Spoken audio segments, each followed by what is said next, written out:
welcome to another Failures Anonymous interview. Today we have Oginga with us, and let's see what he has to say about his failures and what he went through in his life. I'm sure there's plenty to tell, but first, hi Oginga, welcome to the show. And my first question is always, can you tell us a little bit about yourself? Oh man, thank you so much, and thank you for being here. I'm excited to be here and just get the opportunity. And with me, I always like to consider myself really lucky in life. I'm lucky for the failures and the things that have happened and the positive things that have happened as well too. I'm originally from Little Rock, Arkansas. I live in Memphis, Tennessee now in the States here, and I played sports my entire life. I played football, basketball, and baseball, and I hit the lottery with my parents. I had just a great father and a great mother who pushed me to be the absolute best that I could be. And I made straight A's all the way through school until I got to college, and then I got to college and things started not going my way.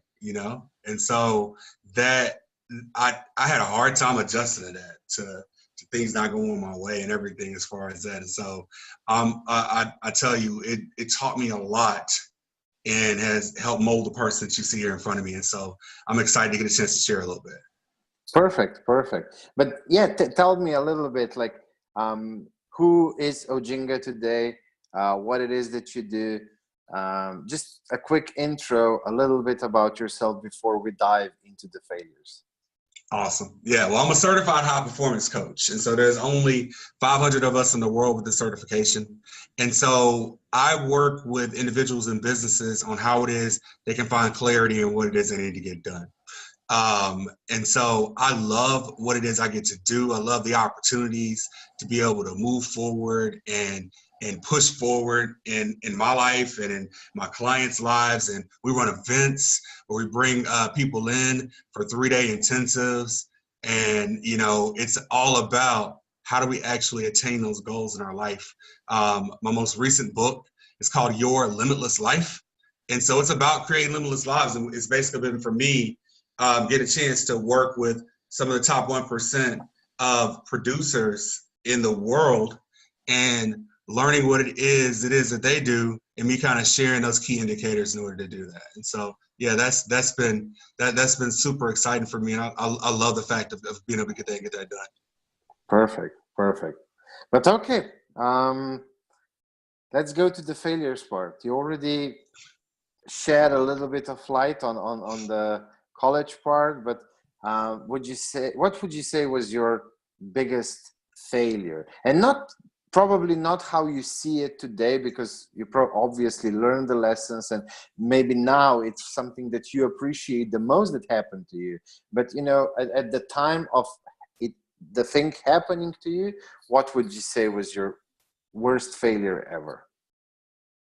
Well, absolutely. So probably my biggest failure that happened to me in my life was I was playing college football and I injured my knee, and it ended my football career. And I just didn't take it well because I had never failed at anything really in my life. I've been on bad sports teams, but I still was pretty good. It's different things, because my goal in life was to go play in the NFL. That was my goal. I thought that that's what it was that I was going to do, that's where it was I was going to be. That's how I was going to affect the life. I had already set this life plan out of what it was I was going to do, how it was I was going to be able to affect the world. And so then when that thing happened and I hurt my knee, I ended up having 7 knee surgeries between my 2 knees. And I spiraled into a bad place. And the only thing I really took refuge in was in food. And so I don't know, you can tell I'm 6'7", I'm a big guy. Already, I was a big guy. I was an offensive lineman, so I played on the offensive line in football. So, in American football, I was one of those big guys on the inside and doing so as far as that. Not like football in the world as far as with soccer. I didn't get a chance to. I didn't play football, but I played American football with that. Yeah, absolutely.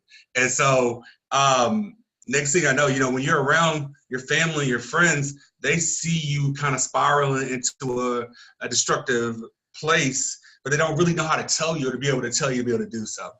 And so what happened is that on September the 22nd, 2006, see, I'm lucky, I get a new birthday. And so my birthday is actually July 27th. But on September 22nd, 2006, I went into a hospital in Hot Springs, Arkansas. And I was thirsty, and I couldn't keep anything down and everything. And so I sat down in the emergency room, and they asked me, do you have diabetes? I said, no, I've never been tested. I don't have diabetes. And so they said, well, let's just take your blood sugar. And so when they took my blood sugar, it just said high.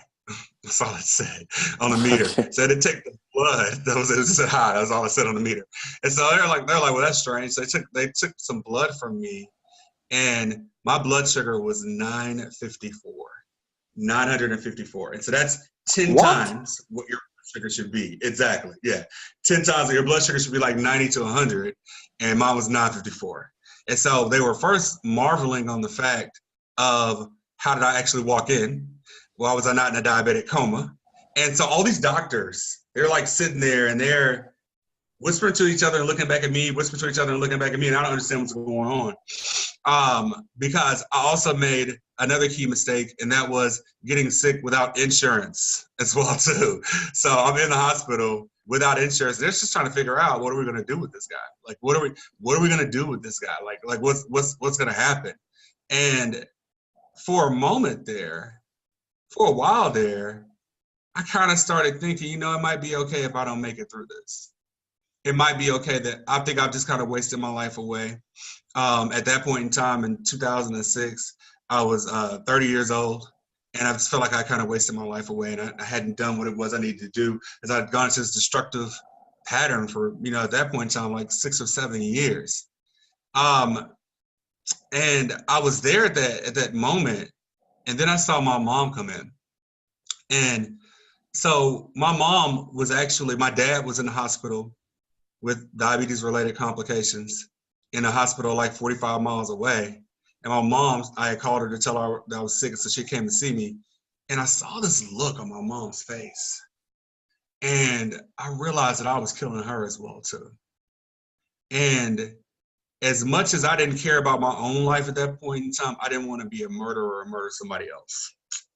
And so that became a turning point for me in my life. But it was my biggest failure because I had spent all this time just in a pity party by myself. After not getting to where I need to go, in a pity party by myself. And so it led me to that darkest point, which I consider my birthday, September 22nd, 2006. A lot of times it takes a pain greater than the pain of moving forward to get us moving forward. And when I was on the other side of the balcony, the thought of my mom, what will happen, was that got me to finally, get the aha moment and start moving forward. But I actually want to go back in time. So if I caught that correctly, the period between the knee injury and this moment in hospital, it took you roughly 6-7 years in between that time. Yeah, absolutely. How, okay, so you injured your knee, you go to the doctor, they tell you, Oginga, no more football for you. How did you took that when they told you that? All your life dreams were shattered in the moment. So can you walk us through that? What was going on? So, the 5 stages of grief. The 5 stages of grief and how it goes. So, first I denied it. I mean, I kept trying to play. And that's how I ended up with 7 knee surgeries there, because I tore every ligament in my left knee when it happened. And that happened in 94. And so I continued to try to play all the way through 97. So for 3 more years, I continued to try to keep playing and just kept injuring my knees and injuring and hurting myself worse and worse. And so then I'm just kind of sitting there, and I realized that my dream that I had is really gone. You really realize that your dream is gone. And so you kind of go into a dark room, it's in the dark space that you talk about, and you just don't want to live anymore. And so there's so many people already that are on this earth that died 20 years ago that are still walking around. And so I probably was clinically dead for 9 years, honestly. I quit school. I started gaining weight. I was working odds and ends jobs. I wasn't living to what my dream was at all. And it was just like, to even look back into that dark time from now it feels sad. There was loss. And so I was just mourning the loss and not really realizing that I had all these opportunities in order to be better, if that makes sense. Yeah, makes sense. I can relate to a lot of what you're saying, remembering my dark times. What was the inner monologue going in your head at that time? Do you remember some of it?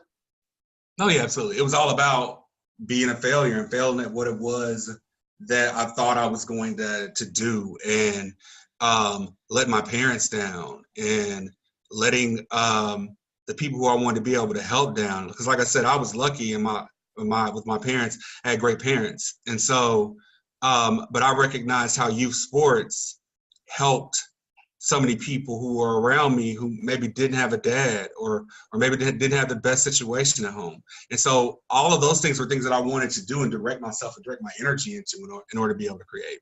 And so instead of me doing that, then now I'm here and I've made this, I feel like it's a mistake, and that I wasn't good enough. And so looking at it and feeling like that worthlessness, that you feel like, what are you here in the world for?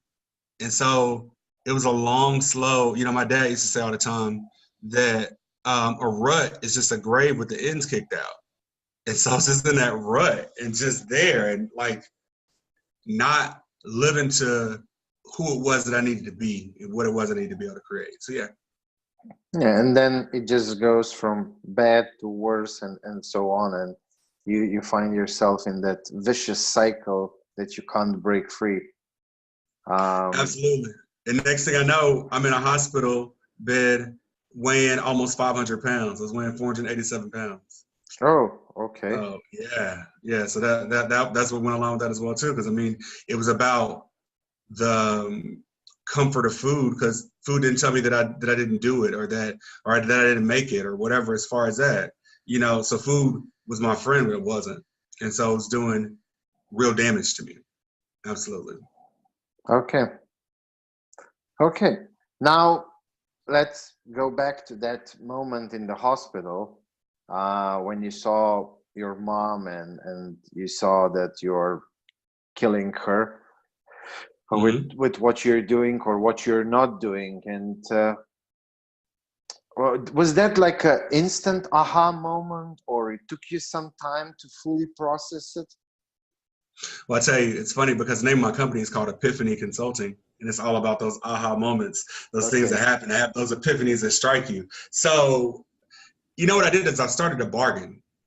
And you start bargaining, you say, hey, if you get me out of this, then I'll do what's right, and I'll do what's right, and I'll do that.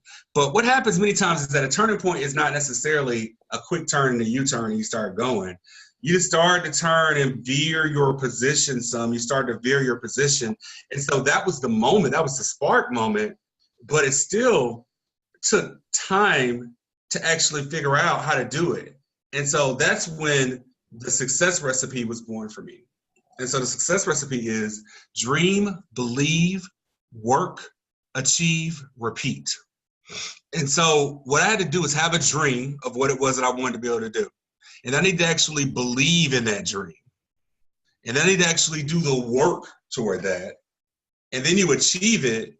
And then you repeat the process. And as you do it, it starts to make it faster and being able to do it. So then it was like, okay, hey, I want to be able to lose 20 pounds. And I've got to figure out what I'm doing financially here because I ultimately had to file bankruptcy because I had like a $150,000 hospital bill from being in the hospital. And so I had to file bankruptcy. So I'm having to remake my life. And so you start to remake your life, and it's not like an instant, oh, I turn around, oh, I'm going to do better.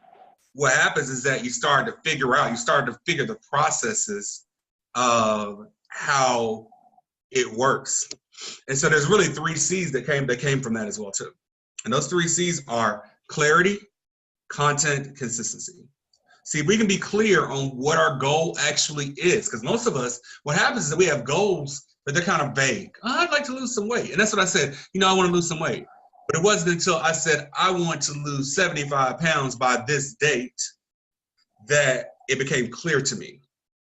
And then you have to understand the content of what it is you're doing. So what is the content of what is it doing? What's the content of that goal? And when you're talking about content, you really have 3 questions with content. Is it something I can already do? Is it something that I can learn? Or is it something that I need help with? All right. So I got to figure out, is it something I already have the process of being able to do? So can I get out and walk? Yes, I can do that. But do I need to learn? Do I need a coach? Do I need someone to help me be able to figure out a diet plan while I do that? Yes. But do I need help? Someone from the outside that's completely their responsibility. They come and they take over and do something in there. Maybe, maybe not. And so I need to be able to figure that from a business perspective, as well as also figuring out my weight loss perspective as well too. And then consistency is where we fail at. You have a plan. The plan is something you can do, but then you stop being consistent about it. You can say, oh, I don't feel like doing it. What happens is that you make excuses the first time. And then the excuses become easier, and it becomes easier, and it becomes easier to not do it. And you fall off. And so that's it. And so using that plan, using that success model, using those C's started to turn my life around. And so I got into a better job. And then I was in a job and there was a lot of stress going on at the job. And I started to really learn how to be able to help businesses structure themselves in different ways. So I threw myself into that, to learning and reading and learning and doing that. And so then my company was born, Epiphany, in 2009. We've been around now for 10 years. And so my company was born, and I started to moonlight out of the job working with businesses until we were able to build enough in order to be able to build it, to be able to do it. And so ultimately today I've lost 190 pounds from where I was at my height. So I've lost an entire person. I like to say I lost all the bad parts of me, whatever, as far as that. But like even now though, I'm still finishing the fight on the weight loss thing. So like during any of that time, I never had a trainer. I had learned a lot in sports and different things and learned a lot of different things to do it. So like now I have a trainer, and my goal is to knock out these last 60 or 65 pounds that I want to knock out in order to do it. And so that's been, but I mean, I lost that weight. I lost the majority of the weight, probably 150 pounds of the weight in about a year and a half, 2 years. And it was just, drinking water and doing the right things. And so I lost that pretty quickly. And so I've kept it off, but it's about finishing the fight. It's about finishing the fight in your life right now. The way you fail forward is that you learn what it is that you failed from, and you use those lessons that you have. You use those lessons, and those lessons become building blocks for you. Yeah. And so, yeah, that's it. Yeah, absolutely. Yeah. Oginga, when it comes to weight loss, so I used to be, now I have to calculate it a little bit because, in Europe we have kilos. But I think it's roughly 330 pounds or something. Okay. And I'm 5'6", 5'7", something like that, or 5'9", or one of those really very average heights.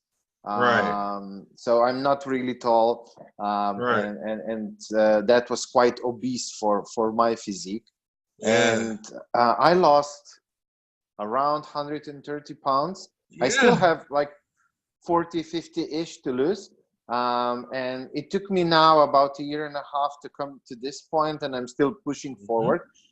So just maybe it can help you. Maybe, like, we can exchange a little bit of ideas. And a lot of our audience fights with that as well. So what really helped me was becoming mindful throughout the day. Not about the weight loss, but just becoming mindful so that I'm not on autopilot. And I achieved that really very in a stupidly easy way, which is I have reminders on my phone that go off every half an hour, 1 hour, and they reset me. But the weight loss, basically a coach told me, he said, Micha, remember when you were so full that you thought that you will burst, and put number 6 to that. And now think of that moment where you were so hungry that you thought that, your stomach is eating itself from the hunger, and that's a 0. And then you have the whole scale in between. And try to be as much of the day at number 3. And when you see that, you went to 2, eat a little bit. What happened to me? I started making good choices, and I started more or less munching throughout the day, because my big problem was I was waiting. I came to 1 or to 0, and then first, you don't make good choices. You just need food. I'm literally like that guy from the Snickers commercial, like I go crazy when I'm hungry. I'm really not a nice person to be around when I'm hungry. And so I was always waiting to go to 1 or to 0. Then I would overstuff myself with bad choices. And just doing that, and of course having at home, because thankfully I work from home, my office is at home. So I always have healthy choices all around me. So, like a bowl of nuts, and I make my own whole wheat bread, and this and that. And, like just, I love playing around with food. I have always a lot of vegetables and fruits and everything. And basically, it's just about me being mindful throughout the day. So when I go to 2, I'm not that crazy hungry, and I can just munch a little bit on something. I go to 4, and I'm constantly between 2 and 4. That helped me from everything that I tried all my life. And I was always fighting obesity, or at least being overweight. I was always like a bit bigger guy, and this thing really changed my life. So yeah. And the other thing that I really loved what you said, like, yes, first you need to see it, and then you need to start believing it. But if you won't do stuff, nothing will happen. So I really liked what you said there. And another thing, like coach to coach, what I saw for myself, and also with a lot of companies, because I usually work with the owners and entrepreneurs, not so much with the employees. Pain can be more motivating than pleasure, because pleasure usually is something we haven't experienced yet. So we can see it, we can believe it, but we can't form that insanely strong emotional connection, because we haven't touched it yet. We don't know how exactly that looks like. So what I do is I have a document on my phone, on my computer, and print it out, which basically is my worst nightmare. So I just woke up, and all the bad things, all my fears, everything came through, and it happened. And then you just write it down, what it is, how it feels. You use as much senses as possible. You use as much emotions. Basically, you paint the picture almost like a Harry Potter. Like how she wrote the Harry Potter, and you read the book, and you can see that staircase moving around. So the aim of this is like that. And then really, when the alarm goes off on my phone, I just flip it out, and I start reading that. And I don't want to go back to that. And that usually motivates me much more than all the vision boards and this and that. The pain a lot of times can be a bigger motivator than the pleasure. So maybe you can for this last part, like you can maybe write it down, like if you Right. don't keep up to that, like what can happen, and that maybe that can motivate you a bit more. But It's okay, true. yeah, It's let's true. not go too Yeah. deep into that. Um, Right. so we covered the failure, the feelings, the inner monologue. Now, you said, okay, you had the aha moment, the epiphany Mhm. when you saw your mom, and then slowly you started working towards the betterment of your life. Mhm. Do you remember what was, like that first thing that you did after the aha moment? Like the first step? Oh, I mean, the first step was like drinking tons of water. It really was. I got up to a point to where I was drinking 2 gallons of water a day. And so it was just like, I was like, if I can do that, I can drink water and go to the bathroom, and that'll jumpstart this process. And so that was the first thing for me, the first step. And you do have to have that first step of what it is that you want to do and how it is you do so. And so for me, you talk about the pain. For me, I'm really outcome based, is what I am. And so if I can make the outcome real, because you're right, if you just say, oh, I want it to be this, then there's that. But if I can make the outcome real, so for me, it was about like holding on to an old pair of pants that I had and then seeing how much I lost. And so like I have a picture now of where me in the pants and like literally I can put my whole body in one leg of the pants to do it. And so that seeing that loss helped with me with that, helped to push me. But then it's like you get the one thing it is that you want. Maybe it's a pair of pants in this size, and you start to see yourself getting closer to being able to get into it as well too. And so that's where the success recipe comes from with dream, believe, work, achieve, repeat. Because every time you achieve it, it becomes easier to repeat it. Like you set it up every time you achieve it, because now you can't say I've never done that before. Like literally, I can't say I've never lost 150 pounds before. So therefore, for me, it's difficult takes a day, impossible takes a week. That's what I look at with that. So it's like whatever issue it is, I know that I've achieved something that was like I've cheated death. So I cheated death already. So whatever it is that I got to do, it can't be worse than that. And so you just continue to keep moving with it and doing it. So yeah, absolutely. Cool. Really, really, really, really nice. Well, okay. Tell me. Um, so you already mentioned you are working with companies. Mm-hmm. Any specific type of company that you work with, or just with businesses in general? Like this is like your a few minutes of promote yourself, so you can tell our audience who it is that you want to attract, who should contact you, and how they can do that. Well, I'll tell you the type of person I'm most excited to work with. Yes, we do some HR work with companies, but who we're really pushing for and wanting to work for. It's my goal this year, Mihai, and you're helping me with my goal to be able to help 25,000 people achieve their dreams this year. And so it's about making sure that if you're someone who really you already have some success. You've already got a little bit of success. And what happens, we get in that success and we start to plateau. And we plateau off, and it's really not a plateau. It's actually going downward is where it's going. It's just a slow down where we don't really feel it, okay? And so I'm a high performance coach. What it is that I want to do is help people be able to keep performing highly and do so. When I was playing sports, it was about peak performance. It was like you got to get up for the game, but then you got to go back down. You get up for the game and then you go back down. What I want to do is help people be able to create high performance in their life.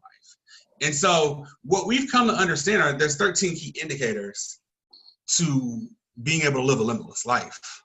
And so, I mean, whether that be actually get sleep, get 7 hours of sleep. I know that people say get at least 8 hours, but get at least 7 hours of sleep. Do 3 acts of random kindness a week.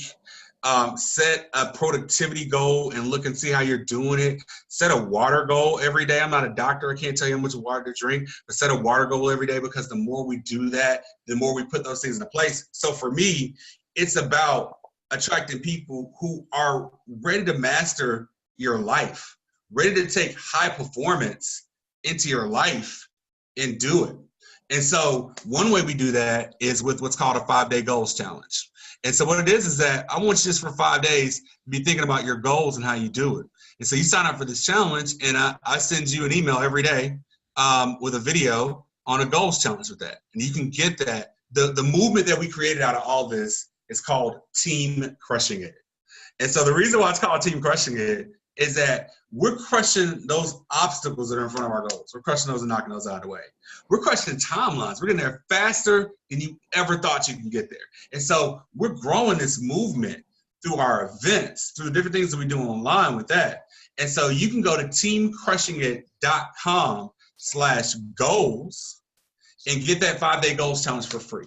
And so you get that goals challenge and you get a taste of it and be able to figure out how we do it. But I love working with individuals who are ready to master both sides of that life, that business and that personal side. Because like you said, when you run a business, what happens is that you now get so consumed with the business that you forget the other things in your life, to take care of yourself, to if you have a family, to be able to work with your family, how to be able to create that. And so I got to that point when I created my business.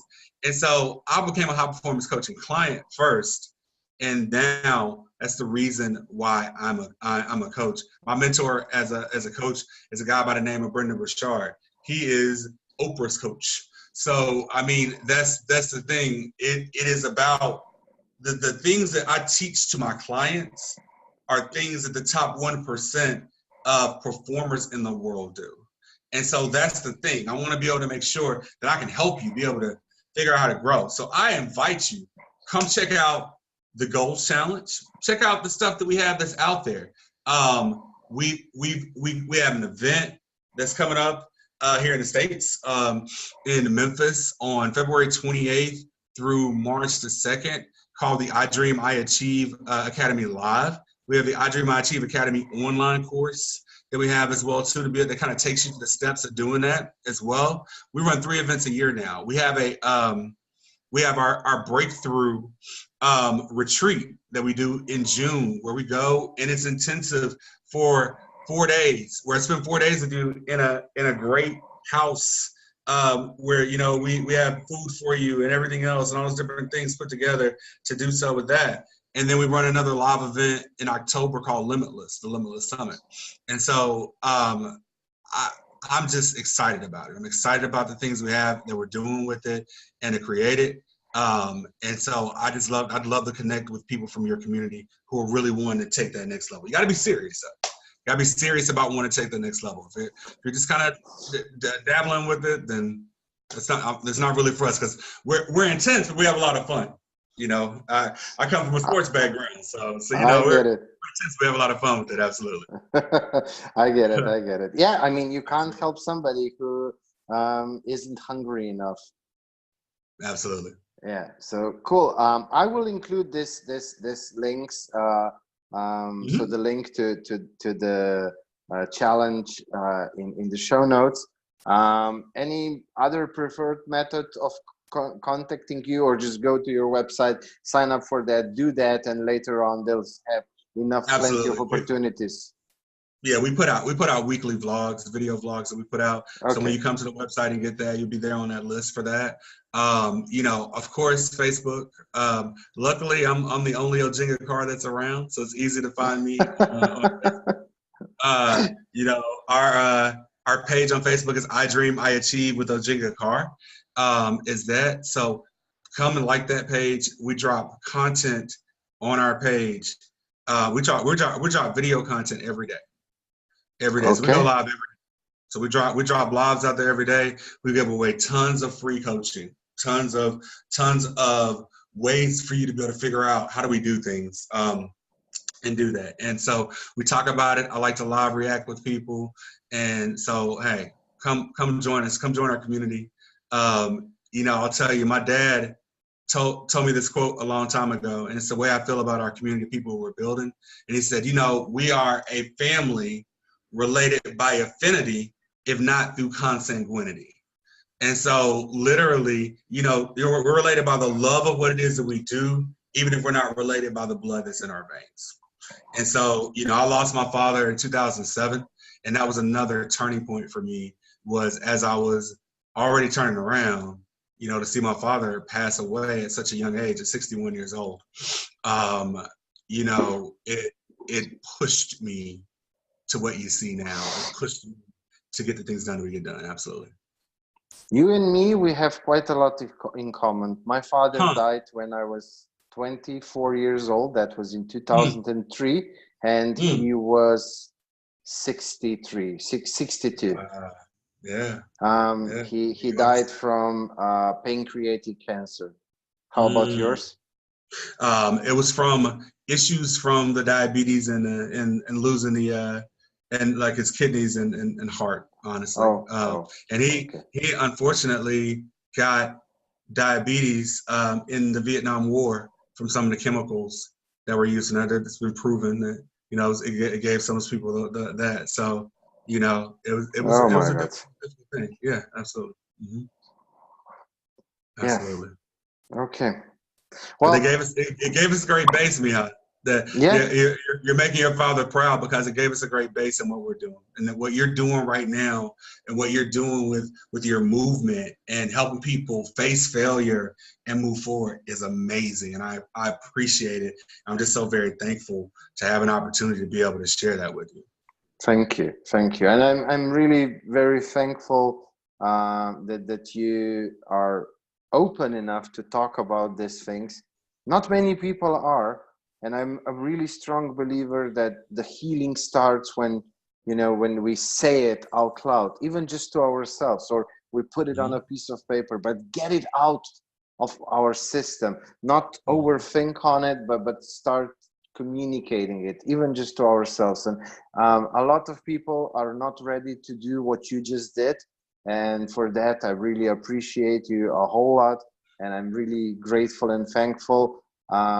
And I love getting these different stories from different backgrounds, because to each story, other people can relate to and can find something for themselves. So I really, really love that. And by the way, if you know somebody who is also open to share, it doesn't have to be from the entrepreneurial world. We had ladies coming telling us about abuse in relationships, talking about unhealthy emotions and failures with relationships, and so on. So from all wakes of life, because we are all on a constant basis faced with failure, and that's okay.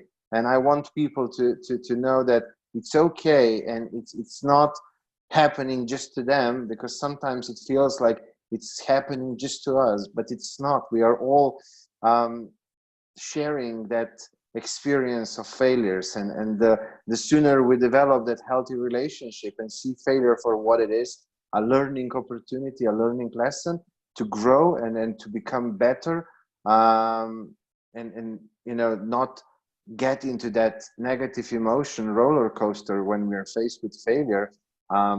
Success is just around the corner.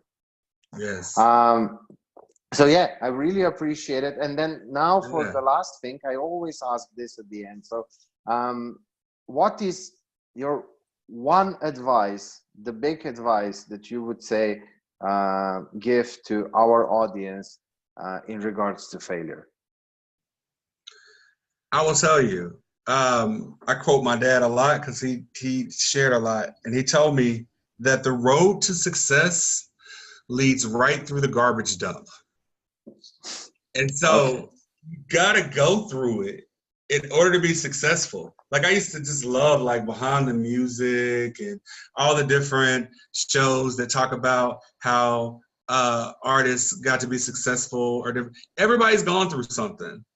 Everybody's gone through something. So what happens is that we get into that garbage dump, and we get comfortable in the garbage dump, because we're like I don't know if you've ever been to a landfill before, but I've been to a landfill before. Like having to take some garbage that was too big, and I had to take it to the landfill directly. And when you go to a landfill, it feels like it is expansive, like it's like all you can see is just garbage, right? And that's the thing in our life and the failure that you're going through. You're in that failure and it feels like it's expansive. It feels like that there's no, so what we do is we just find a place within that failure and get comfortable there. We just try to have comfort in ourselves. Iyanla Vanzant said this a long time ago. She said, your eyes will adjust to the amount of deficiency that's within them. And so what happens is that we adjust to the deficient environment that we're in, and we tell ourselves that it's okay. That, well, you know, when the wind blows, it doesn't stink so bad, or whatever, or those different things. And we just kind of settle there. But if you can continue to keep going and continue to keep pushing through it, it's that story, it's that thing, that's what it is that actually takes you to where it is you want to go. Like, it's that experience that you had 5 years ago that you know what to do in this situation. Like, literally, it was my experience that I had being in a multi-level marketing company at a young age that's like taught me like what to do now in my business now, because it was the things that I saw. Same thing, I sold vacuum cleaners door to door one summer from college. And like that experience of being in that fast action situation and really expensive vacuum cleaners, they weren't cheap, okay? So like being in that fast action, that has taught me a ton of stuff, like when I'm in a closing situation with someone right now. Because it's like, I'm like, I did that, or I didn't do that, or I made a mistake here, or whatever. So now you know. And so it's the life experience. It's that tapestry of life. So just keep going. Just keep going. I couldn't agree more with you. I really couldn't agree more. We are miles apart and an ocean apart, but yeah, we really do have quite a lot in common with what happened to us and also how we view certain things, especially when it comes to failure. So yeah, Oginga, thank you again. I really appreciate you. I appreciate you being open, being transparent, being vulnerable. I love it when we achieve that, and I thank you for that. Awesome. Thank you so much. I appreciate you. Take care. All right.